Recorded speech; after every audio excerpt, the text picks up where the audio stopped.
Hello, I'm John Kay of Steppenwolf. Welcome to my podcast From Rockstar to Wildlife Advocate. The previous episode ended in September 1965 with my first performance as a new member of the Sparrows, a well-established Canadian rock band based in Yorkville Village, the Bohemian area of Toronto. That first gig at the Lutheran University in Waterloo, Ontario, was a blast, and I was certain I had joined the right team. And as I soon discovered, the Sparrows had their act together in more ways than one. They had a band apartment, a new leased Chevy station wagon, a trailer for the band gear, a charge account at a music store, and even a tailor on Yonge Street who made their custom clothes. A local agency booked them throughout Ontario for well-paying weekend dates, while during the week they set up shop in Yorkville Village, usually at the Chez Monique or El Patio. While pay at these clubs was minimal, it was the ability to learn and practice new songs during the day that made these club dates desirable. While the Sparrows had a couple of Canadian hits under their belt, playing some covers of songs by other artists was also part of the mix. Audiences were usually willing to listen to unfamiliar material, like The Pusher and Hoochie Coochie Man, which were two of my contributions to the Sparrows set list, provided we also played some covers. But we were soon doing more and more blues. Jerry Edmonton, our drummer, sang Jimmy Reed and John Lee Hooker songs, and I did some Sonny Boy Williamson and Howlin' Wolf numbers. I also wrote some new material rooted in blues, such as Going to California, Twisted, and Square-Headed People. I had been in the Sparrows for about 6 weeks when we were booked for a week-long engagement at the Sapphire Tavern in downtown Toronto. The tavern was old school, with a lobster tank, a tiny dance floor, etc. Well, times had changed, and the place wasn't doing too well, so they decided to try one of those young, long-haired Yorkville bands, namely us. One night, during a break between sets, Nick St. Nicholas, our bass player, said, "My girlfriend Salve is here, and she brought her girlfriend. Come join us." I walked to their table and met Salve and her friend Jutta, a very attractive young woman from Hamburg, Germany. After our last set, the four of us went to Salve's place in Yorkville, where I learned that Jutta loved music, had seen the Beatles, Little Richard, Ray Charles, and others at the Star Club in Hamburg, and that she left on her own and came to Toronto when she was just 18. The more we talked, the more I became attracted to her, so much so that when she left to go to her place, I said to myself, "You're an idiot if you let her get away." The Sparrow's apartment was in the same direction as her place, and so I followed her and caught up with her just before she reached the house where she rented a room. After a brief chat, she invited me to stay with her. That was in October 1965. We've been together and lifelong partners ever since. Jutta worked as a cocktail waitress at the Kiki Rouge dance club in the village and got off work after midnight. When the Sparrows played in the village, we often finished around that time, and I would meet Jutta at the Kiki Rouge and walk her home. We usually didn't regain consciousness until early afternoon, particularly if Jutta had something decent to smoke. Unfortunately, sticks and seeds was all too often the norm. During the day, we often ate at the Mont Blanc coffee shop, got some munchies at the Grab Bag, and hung out with friends. One such friend was Vicky Taylor, with whom I had stayed when I first arrived in Yorkville. I went by her place one day and met a fellow there who was playing his guitar. I asked who he was, and he replied, "My name is Neil Young. I'm from Winnipeg, and I'm going to play with the Mynah Birds." Now, the Mynah Birds also played the village clubs and had Rick James as its lead singer. Years later, Rick had an enormous hit with Super Freak, But at this point, he was a young guy from Buffalo, who, as it turned out later, was AWOL from the U.S. Navy. Neil Young and Rick James in the same band, you ask? Well, why not? It was the 60s, and anything seemed possible. I didn't know Rick very well, but I was friendly with Bruce Palmer, the Mynah Birds bass player. He lived in the Village, was easygoing, and didn't seem to have a mean bone in his body. The Mynah Birds were later signed to Motown Records, but then the U.S. Navy caught up with Rick, and he wound up in the brig. The Mynah Birds broke up, and Bruce went to California with Neil Young, where both became members of the Buffalo Springfield. Meanwhile, back in Yorkville, because the Sparrows played the Village so often, we got to know other bands, like the Paupers, the Rogues, John Lee and the Checkmates, Luke and the Apostles, and the Ugly Ducklings, all of which played the Village clubs regularly. David Clayton Thomas, who had been playing downtown, also started playing in the Village, and later, in 1968, became the singer of Blood, Sweat, and Tears. However, my most memorable encounter in Yorkville was meeting Lonnie Johnson. I already knew a little about his pioneering guitar work, particularly his single-note solos, and that he had played with Louis Armstrong, Bessie Smith, and even Duke Ellington. And so to meet and spend time with a man whose playing, as I learned much later, influenced the likes of Django Reinhardt, T-Bone Walker, and many other blues and jazz guitarists was truly a privilege. He was a soft-spoken gentleman and didn't seem to mind my asking about his storied musical career. He told me he intended to stay in Toronto, for he had been treated here with respect and appreciation.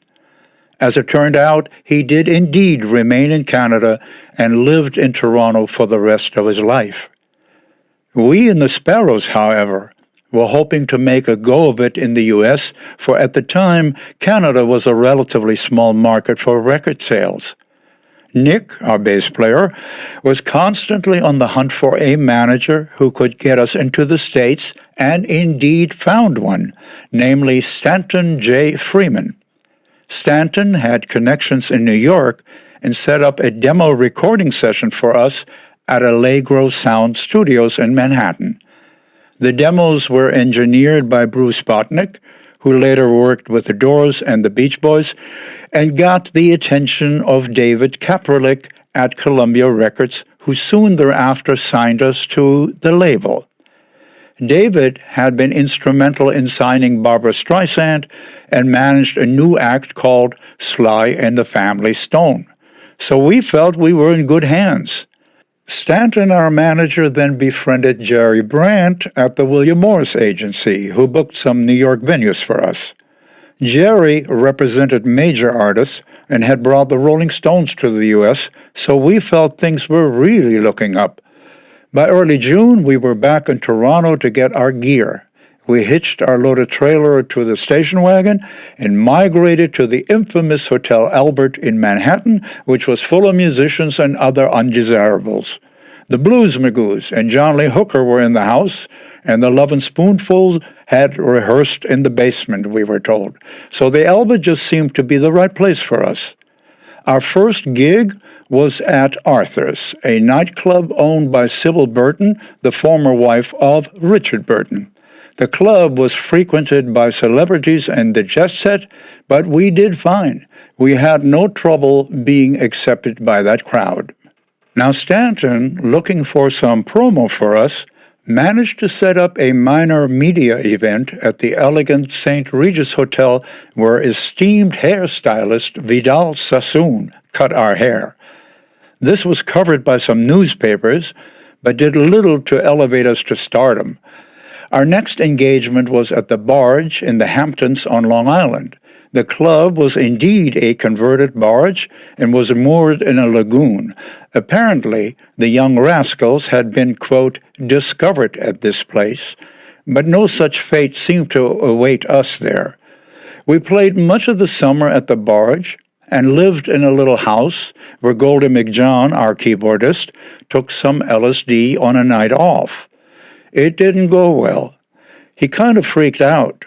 The acid seemed to unlock some inner turmoil in him. Jutta, who had flown in from Toronto, saw Goldie's delirium and was concerned about him, but stayed out of the fray. It was Jerry Edmonton, our drummer, who eventually talked Goldie down. But it was a turbulent night, to put it mildly. In September, we were back in New York to play at the Downtown Club in Greenwich Village. In the 1930s, the place was called Cafe Society, the first integrated club in New York, where Billie Holiday sang for several months. We were booked to play 6 nights a week from 9:30 until 3 in the morning, and that took some energy. Enter Hank, a Puerto Rican conga player. He often sat in with us, played really well, and usually brought some white powder, namely speed. Snorting that stuff did energize us for the night, but it was tough getting some sleep afterwards. The Downtown was an interracial dance club. Black and white danced with one another all night long. There was no tension or friction, just dancing fools having a good time. Every night when I arrived for our first set, I would pass the coat check room staffed by a young woman I never met. I learned later that woman's name was Bette Midler. We played the Downtown for weeks, so during the day or on a night off, we walked through Greenwich Village to see who was playing. Jake and the family Jewels were playing at the Night Owl, and the Thugs, whose guitar player Vinny we befriended, were at the Players Theater on McDougal Street, where they startled unsuspecting tourists with songs like, "Do You Like Boobs a Lot?" and "It Crawled Into My Hand, Honest." There were other, more conventional acts playing the Village, of course, and the music scene in New York was by no means static, but I felt there was more going on in California and that we should try our luck there. At this point, we had recorded every song we knew as demos for David Kapalik, which Columbia released in 1969 as John Kay and the Sparrows, decidedly not my favorite album.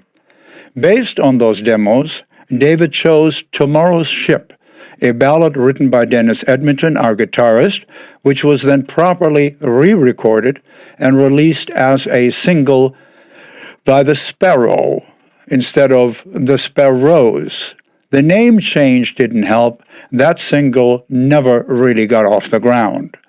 I can't recall why the guys finally agreed to give California a try, but in any case, in November '66, after Jerry Brandt booked a couple of play dates for us on Sunset Strip in L.A., we loaded our gear and left New York and dozens of parking tickets and drove to the Tropicana Motel in West Hollywood.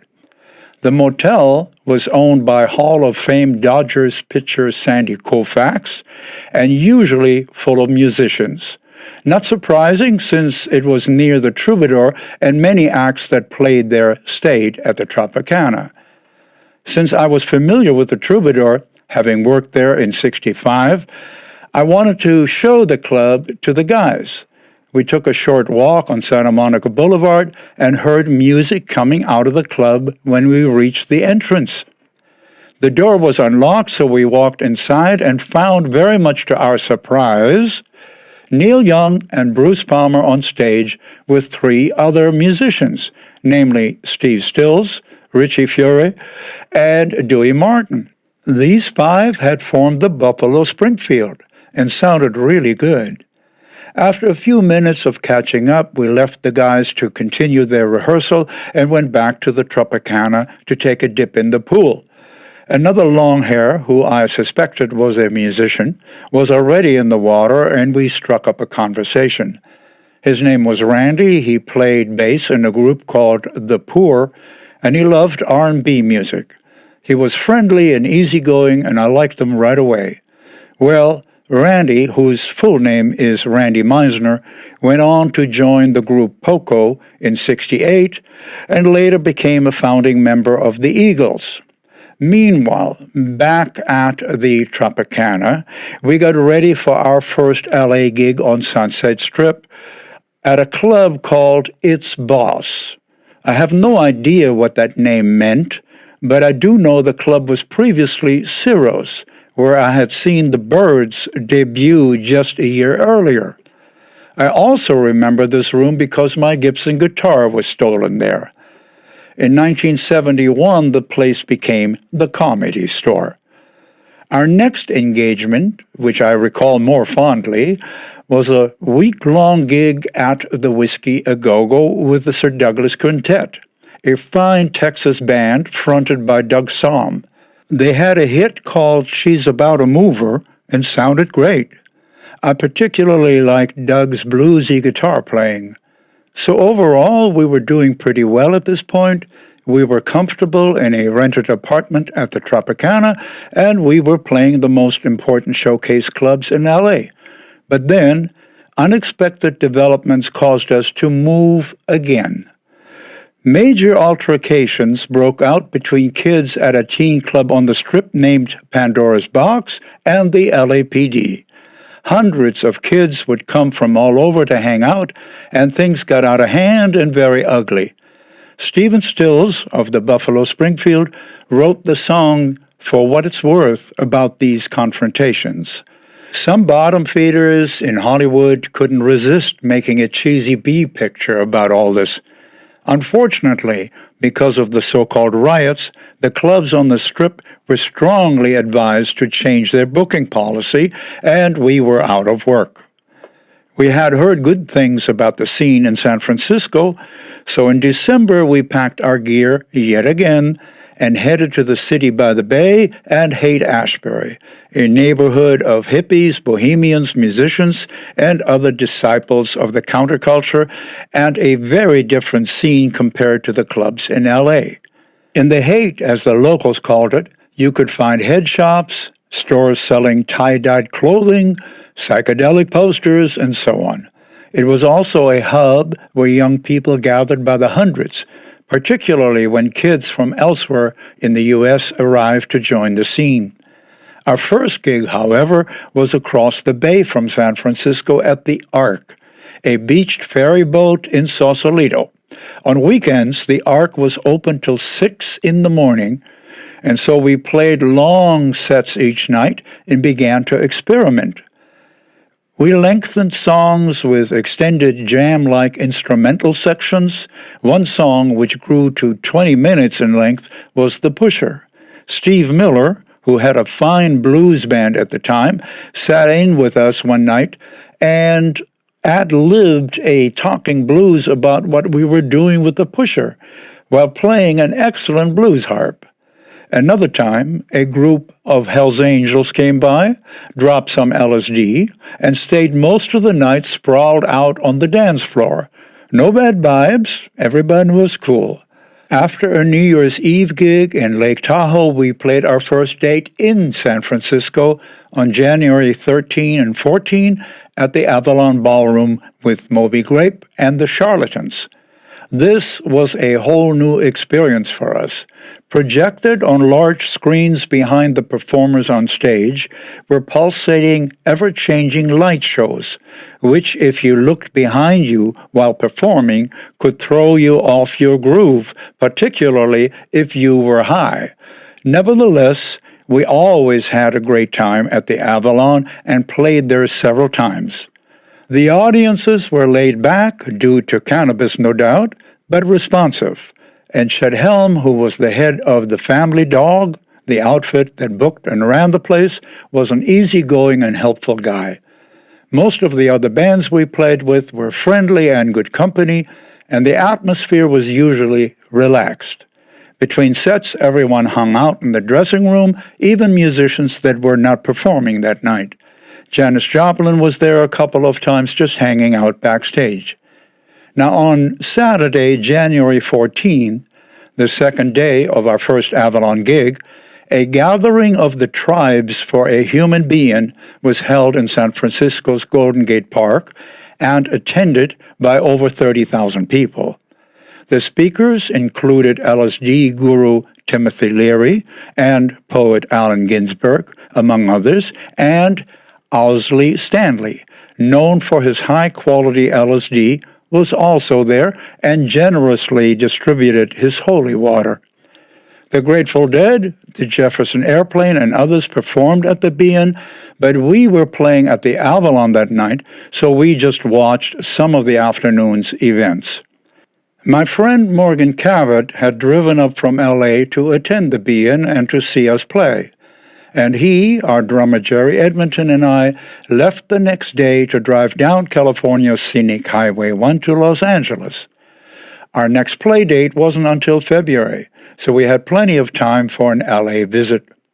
Morgan and I took some LSD, and Jerry, who was driving, smoked a little weed, and off we went in Morgan's convertible, following the Serpentine Highway along the beautiful coastline. The weather was good, we had the top down, Morgan and I were tripping and enjoying the view, when all of a sudden, an otherworldly sound so loud and powerful it made the car shake, rattled my brain. For a moment I thought there was some higher power at work. But no, it was an enormous foghorn that had launched its blast just as we passed in front of it. After I regained some of my senses, I saw way off in the distance on the horizon a fog bank. The foghorn had merely done its job, and I felt greatly relieved somehow. We kept traveling south until we stopped to enjoy the sunset. Because I'm totally colorblind, the orange and reds, which I'm told are often seen at sunset, don't register with me, but I was glad to view the sunset nevertheless. As daylight faded, we saw that far below us was a small bay with a beach. Except for the sound of the breaking waves, there was no noise, no cars, no people. It was serenely peaceful. Then we noticed small dark spots on the beach, which grew in number and which slowly moved about. We were puzzled. What are those things? When from way below we faintly heard, they were seals that had come ashore for the night. We watched them for quite a while as the sun finally slipped below the horizon. It was magical. Well, after some time in Los Angeles, Jerry and I joined the rest of the Sparrow at our band house in Mill Valley and rehearsed for our gig in early February at the Avalon with Country Joe and the Fish, who became a favorite band of mine. I particularly liked their Fixin' to Die rag. Around this time, Jutta, who planned to join me, was waiting for her U.S. immigration visa. She called to say, "They won't give it to me unless you sign an affidavit that we're going to get married." Well, if that will do the trick, let me put a man right on this. I borrowed a typewriter and pecked out the requested document, had it notarized, and sent it to Jutta, who received her visa and arrived in L.A. on February 17. I'll get to our remarkable wedding later. Another surprise during this period was the arrival of record producer David Rubinson. Working for Columbia Records at the time, he was sent by the label to see what could be done with us, given that our Tomorrow's Ship single had stiffed. He heard us play and said, "You guys are a blues rock band." Well, hello, we've been that from the very beginning. Now, David was well qualified. He was already producing Moby Grape and later Taj Mahal, Santana, and the Pointer Sisters. He decided we should record a couple of newly written songs by our guitarist Dennis Edmonton and booked a session date at Columbia Studio in L.A. for February the 25th. After a gig in Oakland, we made our way to Los Angeles, where Jutta was waiting for me. Her visa stated in no uncertain terms that within 10 days of her arrival, she had to get married, as per the affidavit I had signed. So on February 24, we went down to the LA courthouse, paid our $5. I forgot the wedding ring I had borrowed, so we got a plastic ring out of a bubblegum machine. I kid you not. And we were married. None of this destination wedding stuff for us. We spent our honeymoon night at the luxurious Tropicana Motel, and the next day Jutta moved back in with Salve, her best friend from Toronto, who had also moved to L.A., and I joined the rest of the Sparrow to record tracks with Rubinson at Columbia Studio. I wasn't really keen on the new songs, but I sang them anyway and gave it my best effort. After the session, it was back to San Francisco to play in early March at the Avalon again, this time with the Doors and Country Joe and the Fish. I was in the dressing room after our first set when I heard, "Father, I Want to Kill You," coming from the stage. It was Jim Morrison of the Doors singing the song, "The End." I confess I was somewhat taken aback by that line. I never knew my father. He was killed in Russia a month before I was born, and I always thought had he lived, we would have been close friends. But judging by that lyric, it's safe to assume that Jim and his father had a less than harmonious relationship. Well, be that as it may, after our performance, while getting into our station wagon, a fellow standing on the sidewalk called out, "I like the way you sing." I thanked him, and as we pulled away, someone in the car said, "That was Dave Van Ronk." I said, "You're kidding." "No, that was him for sure." I was more than surprised, for Dave was a well-known and respected folk singer, songwriter, and a major presence in the Greenwich Village folk music scene, and I was very sorry that I missed this chance to get to know him a little. We played our next gig in Berkeley with jazz artist Charles Lloyd, and later that month a show in Santa Cruz with Quicksilver Messenger Service. By April, we were back at the Avalon, this time with the Charlatans and Can't Heat, a fine L.A. blues band. We then appeared 4 times at the Matrix Club, a venue played by many San Francisco bands, as well as nationally known blues artists like Junior Wells and Buddy Guy. The Matrix management saw fit to record our performances without our knowledge or consent. Those recordings were to appear in 1969 on the so-called early Steppenwolf LP, but I'll get to that in another episode. In May, we were once more with the Doors at the Avalon, and in early June, the Sparrow played its last show in San Francisco at the Fillmore Auditorium for Bill Graham. By this time, clubs on the Sunset Strip in L.A. were hiring rock bands again, and we had a 2-week booking at the Galaxy, a club practically next door to the Whisky A Go-Go. Well, that proved to be the last engagement the Sparrow would play anywhere, period.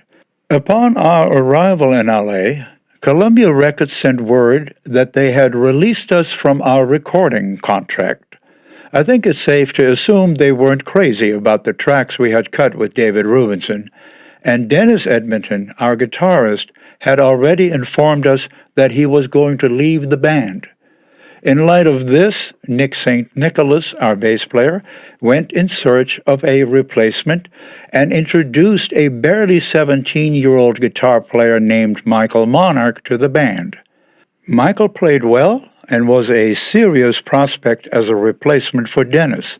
But then Jerry Edmonton, our drummer, and Dennis's brother, had a major altercation with Rose, the club's owner, who fired us. That in turn led to heated exchanges between all of us, and the Sparrow broke up. Well, now what? On the next episode, Steppenwolf rises from the ashes of the Sparrow. We record our first album. Born to Be Wild becomes a major hit, and we do a cross-country tour during the tumultuous summer of 1968, and there's much, much more to tell. So until then, thanks for listening, stay well, and stay wild. Thank you for joining us on Rockstar to Wildlife Advocate from wherever you get your podcasts, and from our YouTube channel, which is youtube.com/RSTWA. Be sure to follow us and don't forget to subscribe for free so you won't miss any upcoming episodes. Rockstar to Wildlife Advocate is brought to you in part by the Maukay Foundation. Please visit maukay.org to learn about our efforts to protect wildlife. That's MAUEKAY.org. We hope to see you again on the next episode of Rockstar to Wildlife Advocate.